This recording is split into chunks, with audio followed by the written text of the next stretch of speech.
Now, China is contemplating the introduction of a national cyberspace ID. The government claims that the ID will be introduced to enhance data security and to protect the personal information of its citizens. However, this proposal has sparked apprehensions amongst legal experts who fear that it could lead to increased surveillance and social control. And according to a report, China's Ministry of Public Security and the Cyberspace Administration has released draft regulations suggesting that a cyberspace ID could actually help users verify their identities online without revealing some sensitive personal details to internet service providers. The promised system, which is voluntary, includes two types of digital IDs, one comprising a series of letters and numbers, and another is a digital authentication credential. And this initiative is designed to safeguard citizens' personal information and to reduce the over-collection and retention of data such as name and date of birth by internet platforms. And although analysts acknowledge that a unified network ID could streamline authentication during the online transactions and minimize the misuse of personal information, it could also intensify the monitoring of individuals' online activities by the government. They warn that this could also lead to a centralized system that is capable of tracking and analyzing an individual's online behavior, which can lead to significant social risks. The critics, including Lao Dongyan, a criminal law professor at China's Tsinghua University, have questioned the true aim of this proposal. She said, and I quote, "The true intention is to regulate people's behavior online." The claim of protecting personal information is merely a facade, at least not the primary goal. And analysts are also very skeptical about the voluntary nature of the cyberspace ID policy and believe that widespread adoption may eventually become mandatory despite initial claims of user choice by the government of China. Ohio becomes the fifth state now to be able to use your cell phone as your driver's license.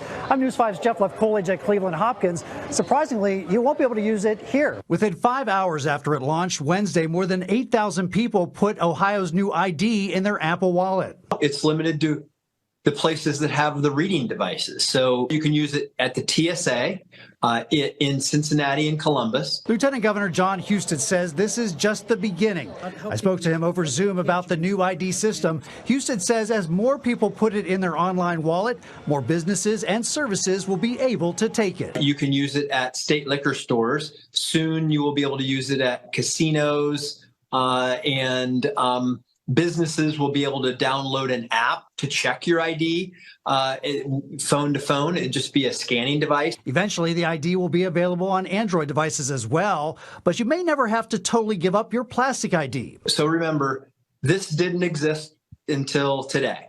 And so nobody has a lot of these reading devices loaded onto their technology to be able to read your ID. So this will take time.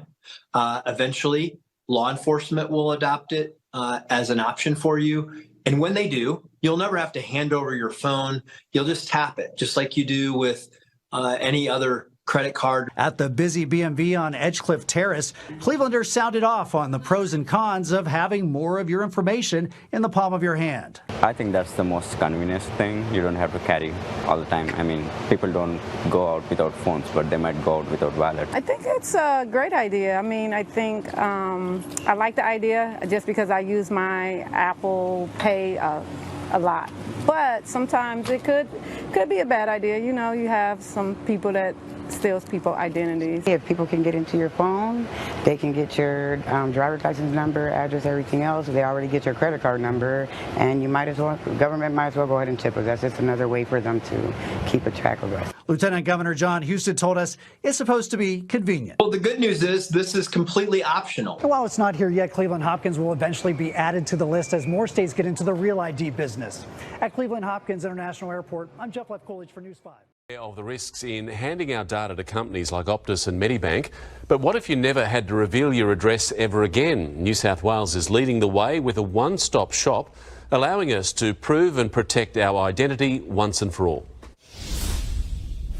It's personal, private, privileged and prized by hackers. We've seen what happens in relation to Optus and Medibank. Now, new ways for a new world to give the power back to the people. What we're rolling out in New South Wales is world-leading technology. A digital identity that means you'll never have to hand over your data again. It works like this. You'll use an app to scan your passport, license, Medicare card. They're cross-checked with databases to ensure they're yours and then appear on your phone as verified ID. You then have control over what you share and with whom, revealing only part or all of a document when required, meaning you'll be able to prove a valid license without showing your address. All they need to know is that you are real and that you're authorised to drive. Or confirm you have Medicare while keeping your number unknown. Those numbers, as we've seen in the recent spate of attacks, will not be shared. The personal data is kept only on the personal device, never held by the government or a private company. When you decentralise and you put the information in the power of the individual, it's far safer. The technology will be optional for users, but not for companies and businesses, with the government set to make it illegal not to recognise the ID. Ultimately, we will need legislation to make sure that the companies play ball and that they accept this. Amelia Brace. Watch this if you struggle with DMV paperwork. California's DMV just made a game-changing move. Let's dive in. Imagine never having to wait in line at the DMV again. California just digitized 42 million car titles using blockchain technology. This isn't just a tech upgrade, it's a revolution. Thanks to blockchain, your car title is now a secure digital asset. Fraud? Forget about it. The transparent and unalterable record on the blockchain makes it nearly impossible for scammers to mess with your title. Partnering with Oxhead Alpha on the Avalanche blockchain, the DMV's new system lets 39 million Californians access their car titles via a mobile app. Convenience at your fingertips. Launching early next year, this app means fewer DMV visits and more time for you. Plus, it's the first of its kind in the US. California, leading the charge in digital innovation. So, are you ready for a smoother, safer DMV experience? Stay tuned, because the future of car titles is here.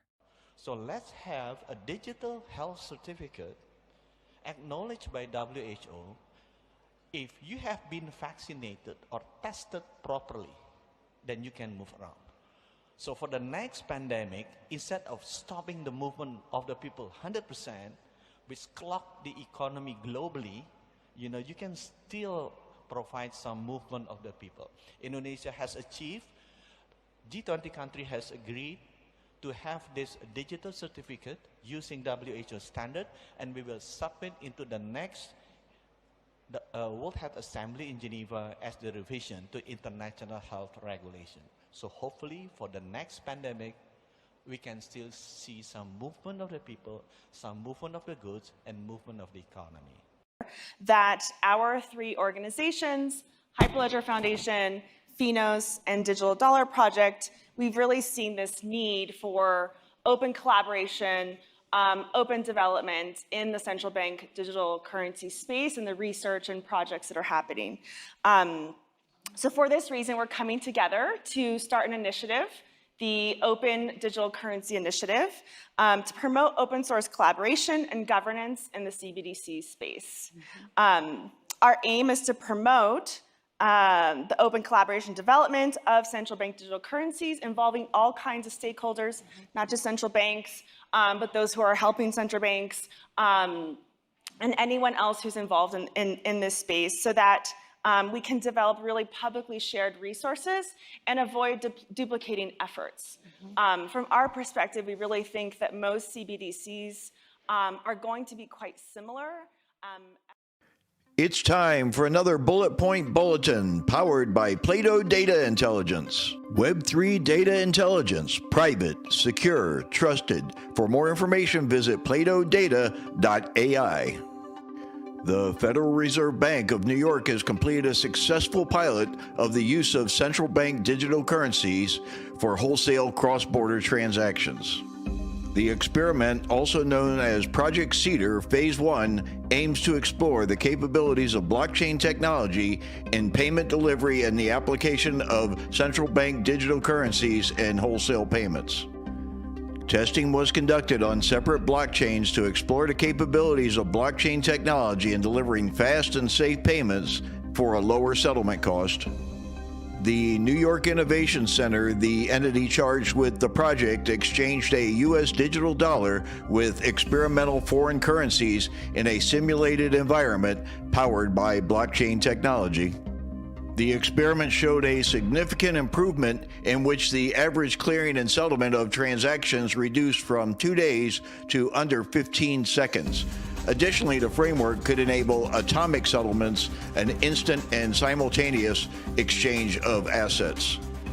Because of the dollar's advantage in international payments, the U.S. was previously uninterested in increasing central bank digital currencies. However, the country's perspective has shifted and is now researching the policies to develop the tools, technology, and potential that it offers. Thanks for watching Bullet Point Bulletins, powered by Plato Data Intelligence.